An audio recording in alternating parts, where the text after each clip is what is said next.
This video is brought to you by Miniature Market. Thousands of board games, discounted prices, miniaturemarket.com. Hello my friends, it's the Game Boy Geek here. This week on my set list, here were the performances that I did.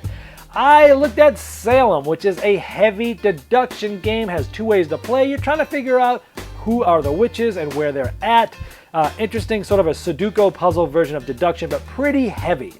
The next one was Vikings on Board. This is Blue Orange Games, single big box game and follow-up to New York 1901 last year. Vikings on Board. It's a family level worker placement game with some area control, 60 minutes or less, and 2 to 4 players.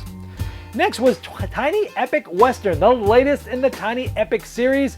We took a look at this.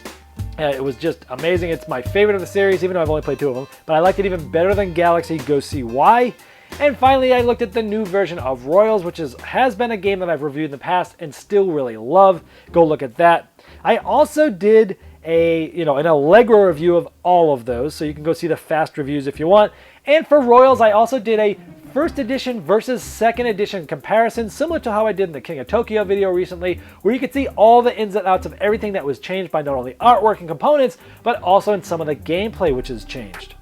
Now I also did some Kickstarter previews. We looked at Slough Off, which is a trick-taking card game with some interesting bidding mechanisms from Eagle Griffin Games, and also Harold, which is a quick family-style combo building card game where you're building up your own tableau there, also from Eagle Griffin Game. Those share the same Kickstarter.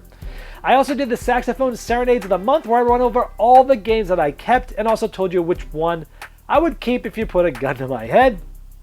I looked at Jaipur, an older but goodie, one of the best 2-player games. I did an Allegro review of that, and also did an Allegro review of an older but classic 2-player card game called Lost Cities.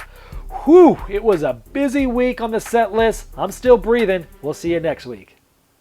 This video was sponsored by Miniature Market's Review Corner. The Review Corner features podcasts, video, and written game reviews by gamers for gamers. Miniature Market, the online gaming superstore. Thousands of board games, discounted prices. Check them out at miniaturemarket.com. I'd like to thank each and every one of you for backing me on Kickstarter, making this season become a reality. I'd like to especially thank those here that have backed me at the credit level. Now, these video reviews are also available by audio on our podcast. It's the intros and the final thoughts on GameBoyGeek.com. Click podcast.